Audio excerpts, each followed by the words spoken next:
एका डोंगराच्या पायथ्याशी एका महिलेचा मृतदेह आढळला होता आणि त्या महिलेच्या मृतदेहाच्या बाजूला काही वस्तू सुद्धा आढळल्या होत्या, जेणेकरून स्पष्टपणे समजत होतं की हिच्यासोबत नको ते कृत्य झालेलं आहे आणि तशा वस्तू तिच्या आजूबाजूला पडलेल्या होत्या आणि त्या ठिकाणी एक स्प्रे सुद्धा पडलेला होता। तो स्प्रे कशासाठी वापरला होता, काय वापरला होता आणि तो स्प्रे इथं कसा काय आला होता, हा तो मृतदेह पाहिल्यानंतर अनेकांना प्रश्न पडला होता। मग ते मृतदेह आढळल्यानंतर पोलिसांनी तात्काळ त्या घटनेचा पंचनामा केला। ते मृतदेह होता ते महिलेचा होता। त्या महिलेचा मृतदेह पोस्टमॉर्टमसाठी पाठवला आणि पंचनामाला सुरुवात केली। पण मात्र त्या महिलेची ओळख पटत नव्हती। ती महिला नेमका कोण आहे, काय आहे याची ओळख पटत नव्हती। मग पोलिसांनी त्या ठिकाणी पडलेला जो स्प्रे होता त्या स्प्रेच्या आधारावर, त्याच्यावर बॅच नंबर होता, त्याच्यावर QR कोड होता, त्याच्या आधारे हा स्प्रे नेमका कुठल्या मेडिकल स्टोअरमधला आहे, कारण की तो स्प्रे मेडिकल स्टोअरमध्ये मिळायचा आणि त्याचा मेडिकलसाठीच काहीतरी वापर केला जायचा। मग त्या स्प्रेच्या आधारे पोलीस मेडिकल स्टोअरच्या ठिकाणी पोहोचले आणि त्या ठिकाणी पोहोचल्यानंतर आरोपीचा तपास लागला आणि एक धक्कादायक खुलासा झाला। नेमकं काय आहे संपूर्ण प्रकरण, कुठं घडली ही घटना, हे आपण अगदी सविस्तरपणे पाहणार आहोत। पण जर तुम्ही अजूनही आपलं चॅनल सबस्क्राईब केलं नसेल तर लगेच सबस्क्राईब करून घ्या आणि बाजूला असणाऱ्या बेल नोटिफिकेशनला सुद्धा ऑन करायला विसरू नका।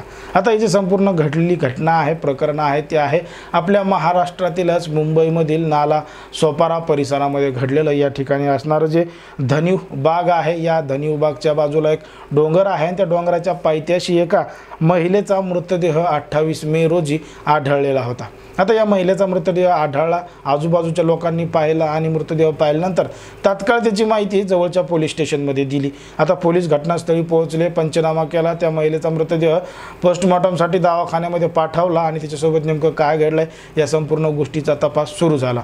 पण मात्र त्या ठिकाणी सापडलेला जो स्प्रे होता त्या स्प्रेच्या आधारे पोलीस त्या मेडिकल स्टोअरपर्यंत पोहोचले ज्या ठिकाणाहून तो स्प्रे खरेदी केला होता। मग त्या मेडिकल स्टोअरमध्ये लावलेला एक CCTV कॅमेरा होता आणि त्या CCTV कॅमेऱ्याच्या आधारे पोलिसांनी त्या आरोपीला ताब्यात घेतलं आणि त्या आरोपीला ताब्यात घेतल्यानंतर त्या आरोपीचं नाव समजलं। त्या आरोपीचं नाव आहे निजामुद्दीन सम्मी। निजामुद्दीन सम्मी त्या आरोपीचं नाव होतं आणि त्या आरोपीला जेव्हा पोलिसांनी पकडलं, ताब्यात घेतलं, तेव्हा त्यानं घडलेला संपूर्ण प्रकार सांगितला।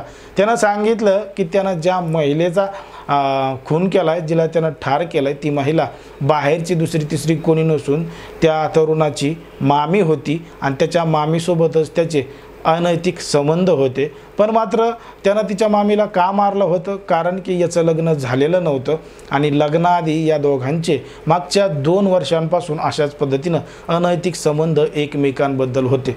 जेव्हा मामा घरी नसायचा तेव्हा भाचा मामीच्या घरी जायचा, तिच्यासोबत राहायचा आणि रात्र रंगीन करायचा। मागच्या 2 वर्षांपासून या दोघांचं अशाच पद्धतीनं चालत होतं। ह्याचा कोणालाही काही संशय नव्हता, कोणालाही काही माहीत नव्हतं।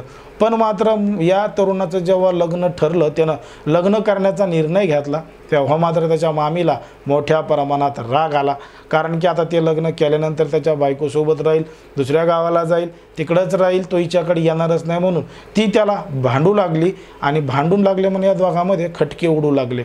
मग आता त्या तरुणाला वाटलं की हिचा बंदोबस्त केल्याशिवाय त्याचं लग्न होणार नाही आणि इथून पुढं तो चांगलं आयुष्य जगणार नाही, म्हणून त्यानं तिला ठार करण्यासाठी प्लॅन केला आणि प्लॅन करून तो तिला भेटायला गेला। भेटायला गेल्यानंतर तिच्यासोबत त्यानं सगळे काही संबंध ठेवले आणि त्यानंतर तिला ठार केलं। ठार केल्यानंतर अंधाराचा फायदा घेऊन त्यानं त्या डोंगराच्या पायथ्याशी नेऊन तिला फेकलं आणि त्या ठिकाणावर पसार झाला, बेपत्ता झाला, कोणालाही सापडणार नाही असं त्याला वाटलं आणि तो थेट मुंबईमधून दिल्लीला पळून गेला।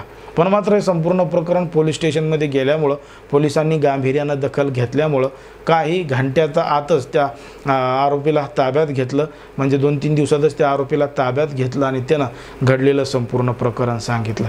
बघा, समाजामध्ये, देशामध्ये, राज्यामध्ये कशा पद्धतीनं गुन्हेगारीचं प्रमाण वाढत चाललंय, विवाहबाह्य संबंधाचं प्रमाण वाढत चाललंय आणि त्यामधून कशा पद्धतीनं घटना घडत आहेत।